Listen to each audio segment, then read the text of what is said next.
وأخرى تحبونها نصر من الله وفتح قريب وبشر المؤمنين. السلام عليكم ورحمة الله وبركاته. الحمد لله رب العالمين نحمده ونصلي على رسوله الكريم أما بعد فأعوذ بالله من الشيطان الرجيم بسم الله الرحمن الرحيم. ইমাম মাহমুদের ইলহামের ভ্রান্তি নিরসন, এটা হচ্ছে 4 নম্বর আলোচনা, চতুর্থ পর্ব। এর আগে আমরা এই বিষয়টা নিয়ে 3টা পর্ব আলোচনা করছি। ইনশাআল্লাহ যারা দেখেছেন তারা হয়তো বুঝেছেন বিষয়টা, যারা দেখেন নাই তারা দেখে আসবেন, তাহলে আপনার কাছে ইলহামের এই বিষয়টা পরিষ্কার হয়ে যাবে ইনশাআল্লাহ তাআলা। তো আলহামদুলিল্লাহ, আগে যে পর্বগুলো আলোচনা করেছি সেগুলোতে ইলহাম সম্পর্কে যার যা ভ্রান্তি ছিল আলহামদুলিল্লাহ সব কিছু নিরসন হয়ে গেছে। তো তারপরেও আজকে এই পর্বটি করা হচ্ছে মূলত ইলহামের বিষয়টা একটু পরিষ্কার করার জন্য। তো আজকে আমরা মূলত ইলহামের বিভিন্ন হাদিস দিব। ইলহামের বিভিন্ন হাদিস দিয়ে আমরা আসলে এটা দেখাবো যে আসলে ইলহাম যেমন ইমাম মাহমুদের কাছে হয়, এমন পরবর্তীতে আরও নেতা আসবে যাদের কাছেও ইলহামটা হবে ইনশাআল্লাহ তাআলা। তো সেই হাদিসগুলো আমি একটার পর একটু উপস্থাপন করতেছি, আপনারা দেখেন ইনশাআল্লাহ তাআলা।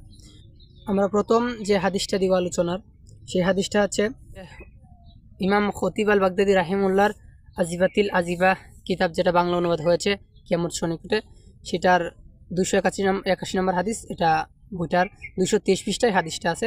হাদিসে বর্ণনা হচ্ছে আবু হুরায়রা রাদিয়াল্লাহু আনহু। হযরত আবু হুরায়রা রাদিয়াল্লাহু আনহু থেকে বর্ণিত, তিনি বলেন রাসূল সাল্লাল্লাহু আলাইহি ওয়াসাল্লাম বলেছেন, খলিফা পুত্রদের মাঝে একটি রক্তক্ষয়ী যুদ্ধ সংঘটিত হবে। মানে ওই সময় আরবে যার নেতা থাকবে তার পুত্রদের মধ্যে একটা রক্তক্ষয়ী যুদ্ধ সংঘটিত হবে, মানে কোনো একটা সম্পদ, কাবাগরের সম্পদ বা কোনো একটা ক্ষমতা নিয়ে। সে সময় মাহাদিও উপস্থিত থাকবেন, অর্থাৎ সে সময় মাহাদি উপস্থিত থাকবেন। আল্লাহ মালুম, হয়তো সে জানবে সে মাহাদি, অথবা সে জানবে না, তবে সে এখানে থাকবেন। যাকে আল্লাহ তাআলা আমার উম্মাহর খলিফা বানাবেন, যাকে আল্লাহ তাআলা আমার উম্মত মুহাম্মদ সাল্লাল্লাহু আলাইহি ওয়াসাল্লাম বলছে আমার উম্মাহ মানে উম্মতে মুহাম্মাদির খলিফা বানাবেন, নেতা বানাবেন। তখন আল্লাহর ফেরেশতা জিবরাইল আলাইহিস সালাম, মানে এই সময় আল্লাহর ফেরেশতা জিবরাইল আলাইহিস সালাম তার নিকট সংবাদ নিয়ে আসবে। তার নিকট সংবাদ নিয়ে আসবে মানে তার নিকট ইলহাম নিয়ে আসবে যে সময় হয়েছে মিথ্যা দূর করে সত্য প্রকাশিত হওয়ার। মানে এখন সময় হয়েছে, কি ইলহামটা থাকবে এরকম যে সময় হয়েছে, মানে এখন সময় হয়েছে মিথ্যা দূর করে সত্য প্রকাশিত হওয়ার। এটা হচ্ছে কি ইলহাম থাকবে তার কাছে, জিবরাইল আলাইহিস সালামের মাধ্যমে হবে। অতঃপর খলিফা মাহদি তার বাহিনী নিয়ে যুদ্ধ করবেন, যাদের সদস্য সংখ্যা হবে বদরের যুদ্ধে অংশগ্রহণকারী সাহাবীদের সংখ্যা নিয়ে, মানে 313 জন, যারা পূর্ব দিকের কালো পতাকা বাহিনী নিয়ে মক্কার দিকে এগিয়ে যাবেন। সেখানে থাকবে হিন্দ বিজয়ী কালো পতাকা বাহিনী, অর্থাৎ হিন্দুস্তান বিজয়ী কালো পতাকা বাহিনী, যাদের নেতা হবে ইমাম মাহমুদ হাবিবুল্লাহ, দুর্বল চিত্তের নেতা। এবং কুরাশান বিজয়ী কালো পতাকা বাহিনী, অর্থাৎ কুরাশান থেকে এক বাহিনী যাবে, সেই বাহিনীর নেতা হবে শুয়াইব ইবনে সালেহ। এবং ইয়ামানি বিজয়ী কালো পতাকা বাহিনী, তো আল্লাহ মালুম, হয়তো এটার নেতা হবে ইমাম মনসুর অথবা সেনাপতি হারিস ইবনে হাররাজ। অতঃপর মাহাদি পুনরায় মক্কা বিজয় করবেন, আর তিনি কাবার দিকে অগ্রসর হয়ে কাবাকে জড়িয়ে ধরে ক্রন্দন করতে থাকবেন। তখন সেই সময় লোকেরা তার নিকট বায়াত দেওয়ার জন্য আসবে। অতঃপর তিনি অনাগ্রহ সত্ত্বেও মক্কার লোকদের বায়াত নেবেন। এখানে দেখেন হাদিসটাতে বলা আছে যে সে সময় মাহাদি মানে উপস্থিত থাকবেন, মানে যাকে আল্লাহ তাআলা এই উম্মতে মুহাম্মাদির খলিফা বানাবেন, এবং যার কাছে আল্লাহর ফেরেশতা জিবরাইল আলাইহিস সালাম সংবাদ মানে ইলহাম নিয়ে আসবেন। আর আমরা আগে পর্বগুলোতে দেখিয়েছিলাম যে ইমাম আবু হাইয়ান রাহিমাহুল্লাহ, যেটা তাফসিরে মারিফুল কোরআনের 850 পৃষ্ঠায় মোহাম্মদ শফি রাহিমাহুল্লাহ এনেছেন, যে ইমাম আবু হাইয়ান রাহিমাহুল্লাহ সহ আরও কিছু সংখ্যক আলেম বলেছেন যে ইলহাম মাঝে মাঝে কি ফেরেশতার মাধ্যমেও হতে পারে। তো এই যে ইমাম মাহাদির কাছে এই ইলহাম হবে কি ফেরেশতার মাধ্যমে। এই দেখেন ইলহামের বাক্যগুলো বলা আছে, সময় হয়েছে সত্য দূর করে মানে সময় হয়েছে মিথ্যা দূর করে সত্য প্রকাশিত হয়। আলহামদুলিল্লাহ। আর ইমাম মাহাদি যে ইলহাম প্রাপ্ত হবে সেটা সে সম্পর্কেও বিভিন্ন কিতাবে বিভিন্ন হাদিস এসেছে। যেমন হযরত আলী রাদিয়াল্লাহু আনহু থেকে বর্ণিত, তিনি বলেন রাসূলুল্লাহ সাল্লাল্লাহু আলাইহি ওয়াসাল্লাম বলেছেন, মাহাদি আমাদের আহলে বায়াত থেকে হবে। আল্লাহ তাআলা তাকে এক রাতের মধ্যেই ইসলাম সংশোধন করবেন, মানে রাতে তার কাছে ইসলাম পাঠাবে, রাতে তাকে সংশোধন করবে, মানে ক্ষমতায় যাওয়ার জন্য যা যা যোগ্যতা দরকার সেগুলো আল্লাহ তাআলা তাকে দেওয়া শুরু করবে। এমনকি আসুনানু কিতাবুল ফিরদাউস ইমাম আব্দুল ইবনে দাইলামি রাহিমাহুল্লাহ এনেছেন হযরত আয়েশা রাদিয়াল্লাহু আনহা থেকে, যে হযরত আয়েশা রাদিয়াল্লাহু আনহা বলেন, একদিন আল্লাহ রাসূল সাল্লাল্লাহু আলাইহি ওয়াসাল্লাম আমাকে বললেন, শুনো হে আয়েশা রাদিয়াল্লাহু আনহা, আমার কন্যা ফাতেমার বংশের এক সন্তান আসবে যে কুরআনের ভাষায় দুর্বল থাকবে, কিন্তু আল্লাহ তাকে আসমানি জ্ঞানে সাহায্য করবে। আমি বললাম, হে আল্লাহ রাসূল সাল্লাল্লাহু আলাইহি ওয়াসাল্লাম, তার নাম কি হবে? তিনি বলেন, মুহাম্মদ। মানে এখানে বলা হচ্ছে যে মানে মুহাম্মদ মানে মাহাদি, ফাতেমা রাদিয়াল্লাহু আনহার এর বংশ থেকে আসবে। তো সে কুরআনের ভাষায় দুর্বল থাকবে, কিন্তু আল্লাহ তাআলা তাকে আসমানি জ্ঞান দিবেন। এই আসমানি জ্ঞানটা কি? এটা হচ্ছে মানে ইলহাম। হযরত আবু বাসির রাহিমাহুল্লাহ বলেন, জাফর সাদিক রাহিমাহুল্লাহ বলেছেন, ইমাম মাহাদি আল্লাহর পক্ষ থেকে বিশেষ জ্ঞান পাবে, মানে এই ইলহাম পাবে। হযরত বাকের রাহিমাহুল্লাহ বলেন, হযরত কাজিম রাহিমাহুল্লাহ বলেছেন, জামানার ইমামগণ ইলহাম প্রাপ্ত হন, আর ইমাম মাহাদিও আল্লাহর গোপন বাণী অর্থাৎ ইলহাম পাবেন। তার মানে এখান থেকে বিষয়টা স্পষ্ট যে ইমাম মাহাদিও ইলহাম পাবেন। আর আমরা আজিফা কিতাব থেকে দেখালাম যে একবারে জিবরাইল আলাইহিস সালাম এসে তাকে যে সংবাদটা দিবে, ইলহামটা দিবে, সেটা সেখানে স্পষ্টভাবে লেখা আছে। আর এখানে এই ইমাম আব্দুল্লাহ ইবনে দাইলামি রাহিমাহুল্লাহর কিতাব থেকে স্পষ্ট বুঝলাম, যেমন আলী রাদিয়াল্লাহু আনহু বর্ণনা থেকে বুঝলাম যে ইমাম মাহাদির কাছে ইলহাম আসবে।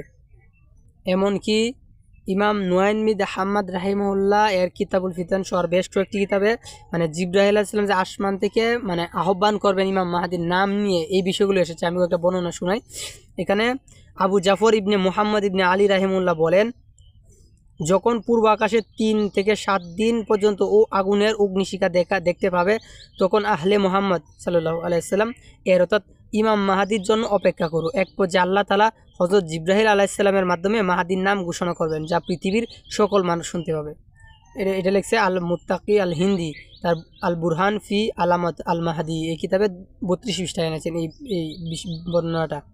এমনকি ইমাম নুআইন বিন হাম্মাদ তার কিতাবুল ফিতানের 973 এবং ইমাম আব্দুল্লাহ ইবনুল দাইলামি রাহিমাহুল্লাহ তার আসুনানু কিতাবুল ফিরদাউসের 757 নম্বর একটা বর্ণনা আছেন এরকম যে হযরত সাঈদ ইবনে মুসাইব রাদিয়াল্লাহু আনহু হতে বর্ণিত যে তিনি বলেন, একটা যুদ্ধ হবে যার শুরুতে থাকবে শিশুদের খেলা অর্থাৎ ছোটদের খেলা থেকে যুদ্ধটা শুরু হবে, এরকম একটা বিষয় নিয়ে। যুদ্ধটা হবে এমন যে একদিকে থামলে অন্যদিকে তা আরও ভয়ঙ্কর হয়ে উঠবে, যুদ্ধ থামবে না। এমত অবস্থায় আসমান থেকে জিবরাইল আলাইহিস সালাম বলবেন, অমুক ব্যক্তি তোমাদের নেতা। আর ইবনে মুসাইব রাদিয়াল্লাহু আনহু বলেন, তার 2 হাত গুটাবেন, ফলে তার হাত দুটো সংকুচিত হয়ে যাবে। অতঃপর তিনি এই কথাটি 3 বার বলবেন, সেই নেতাই সত্য, সেই নেতাই সত্য, সেই নেতাই সত্য। এখানে স্পষ্ট দেখেন আসমান থেকে জিবরাইল আলাইহিস সালাম মানে বলবেন যে অমুক ব্যক্তি তোমাদের নেতা, মানে দুনিয়ার সব মানুষ মোটামুটি শুনতে পাবে এরকম। এই হাদিসের প্রথমটা দেখেন, এখানে বলা আছে একটা যুদ্ধ শুরু হবে যারা বাচ্চাদের খেলা মতন করে। এটা হচ্ছে মূলত সিরিয়ার যে যুদ্ধ, সেই যুদ্ধ শুরু। আলহামদুলিল্লাহ এই হাদিসটা অর্ধেকটা বাস্তবায়ন হয়েছে, বাকি অর্ধেকটা বাস্তবায়ন হয়, ঠিক আছে। এমনকি ইমাম নুআইন বিন হাম্মাদ রাহিমাহুল্লাহ তার কিতাবুল ফিতানে মানে এই বিষয়ে মানে আসমান থেকে যে একজন ঘোষণাকারী বা জিবরাইল আলাইহিস সালাম যে বলবে, এই বিষয়ে উনি প্রায় 15টার মতন বর্ণনা এনেছেন। তার মানে এই বিষয়টা মানে স্পষ্ট যে জিবরাইল আলাইহিস সালাম আসমান থেকে ঘোষণা দিবে এবং মানুষটা শুনতে পাবে। এমনকি এই যে কিতাবুল ফিতান দেখতে পাচ্ছেন, যেটা মাওলানা লুৎফে আলাহি আসিফ সম্পাদন করেছে তিনজন লেখক থেকে, সেখানে একটা পাঠ আছে যে পাঠের নাম হচ্ছে হযরত হুযাইফা রাদিয়াল্লাহু আনহু থেকে বিস্তারিত হাদিস। সেখানে সেটা সেই পাঠটা আপনারা 456 পৃষ্ঠায় পেয়ে যাবেন। যাদের কাছে এই কিতাবটা আছে তারা পেয়ে যাবেন। এটা PDF অনলাইনে পাওয়া যায় না, তবে হাত বইটা আপনারা দেখে নিতে পারেন। সেটার 56 পৃষ্ঠায় হুযাইফা রাদিয়াল্লাহু আনহু থেকে বর্ণিত লম্বা বেশ কয়েকটি হাদিস আছে। সেটা আমি প্রথম যে হাদিসটা সেটা আমি উল্লেখ করতেছি। সেখানে মূলত মানে অনেক নেতার নাম বলা আছে, সুফিয়ানি, শুআইব ইবনে সালেহ, সব নেতার নাম বলা আছে। তো এরপরে পৃষ্ঠা অর্থাৎ 457 পৃষ্ঠা করে এর দিকে মানে মাঝামাঝি দিকে একটা কথা বলা আছে, অতঃপর আসমান থেকে এক ঘোষণাকারী এ বলে ঘোষণা করবেন, হে লোক সকল, আল্লাহ তাআলা অহংকারী, মুনাফেক এবং তার সহযোগী জুটবদ্ধ লোকদের যুগ শেষ করে দিয়েছেন এবং তোমাদের উপর মুহাম্মদ সাল্লাল্লাহু আলাইহি ওয়াসাল্লাম এর উম্মতের একজন সর্বশ্রেষ্ঠ ব্যক্তিকে আমির নির্বাচন করেছেন। সুতরাং তোমরা মক্কায় গিয়ে তার দলে শামিল হয়ে যাও। সে হচ্ছে মাহাদি, তার নাম হচ্ছে আহমদ বিন আবদুল্লাহ। তো এখানে স্পষ্ট বলা আছে প্রথমে যে আসমান থেকে একজন ঘোষণাকারী ঘোষণা করবেন। আমরা আগের হাদিসগুলোতে জেনেছি সেটা জিবরাইল আলাইহিস সালাম থাকবে, বিশেষ করে ইমাম নুয়াইমিন হামাদ রাহিমাহুল্লাহ এইখান থেকে। আর এখানে আরও স্পষ্ট করে বলা আছে যে তোমরা যাও মুখ নেতাকে তোমার নেতা বানাও। ওই জায়গায় বলা ছিল যে সেই নেতাই সত্য, সেই নেতাই সত্য, কিন্তু কোন নেতা এখানে স্পষ্ট নাম বলা আছে, সেই হচ্ছে মাহাদি, তার নাম হচ্ছে আহমদ বিন আবদুল্লাহ। এমনকি এখানে যে আমরা প্রথম আজিফাতিল আজিফা কিতাব থেকে যে হাদিস দেখেছিলাম যে মানে বিভিন্ন কালো পতাকা বাহিনী যাবে, 3টা দেখেছিলাম, হিন্দ বিজয়ী, কুরাসান বিজয়ী, ইয়েমেন বিজয়ী, এখানেও বিষয়টা স্পষ্ট লেখা আছে। এখানে লেখা আছে এরকম শেষের দিকে, অতঃপর ইমাম মাহাদির হাতে বায়াত গ্রহণের জন্য শাম দেশ থেকে আবদাল ও আউলিয়া কেরাম আসবেন, মিশরের সম্ভ্রান্ত ব্যক্তিরাও আসবেন, পাশাপাশি পূর্ব দিক থেকে বিভিন্ন গোত্রের লোকেরাও এসে একত্রিত হবে। শেষ পর্যন্ত সকলেই মক্কায় এসে জমজম ও মাকামে ইব্রাহিমের মাঝামাঝি স্থানে ইমাম মাহাদির হাতে বায়াত হবে। এরপরে আরও বিভিন্ন এর কথা লেখা আছে। তার মানে এখান থেকে এই বিষয়গুলো স্পষ্ট যে ইমাম মাহাদির কাছে সুন্দরভাবে ইলহাম হবে, যেমনকি ইমাম মাহাদির কাছে না, এমনকি দুনিয়ার মানুষই সেই বার্তাগুলো শুনতে পাবে, যেটা হাদিসে যেরকম বলা আছে। আল্লাহ মালুম। আলহামদুলিল্লাহ, আমার এই আলোচনার বিষয় ছিল ইমাম মাহমুদের ইলহামের ভ্রান্তি নিরসন। যদিও আমি এর আগের পর্বগুলোতে ইলহামের ভ্রান্তি নিরসন করা হয়েছে আলহামদুলিল্লাহ। তো এখন আমি আপনার কাছে একটা সাধারণ প্রশ্ন করি আপনাদের কাছে, যে দেখেন ইমাম মাহমুদ এক সময় জানতো না সে কি এই ইমাম মাহমুদ কিনা, সে কি গাজওয়াতুল হিন্দের আমির কিনা, এরকম বিষয় সে জানতো না। আল্লাহ তাআলা তাকে জানাই দিয়েছে। তো কীভাবে জানাছে, কীভাবে জানিয়েছে? ইলহামের মাধ্যমে। এটা তো ইলহামের মাধ্যমে। আমরা তো হাদিস থেকে স্পষ্ট দেখলাম যে জামানার ইমামগণ ইলহামপ্রাপ্ত হবেন, ইমাম মাহাদি ইলহামপ্রাপ্ত হবেন, তার কাছে ইলহামগুলো হাদিস স্পষ্ট বলা আছে। কীভাবে জানছেন?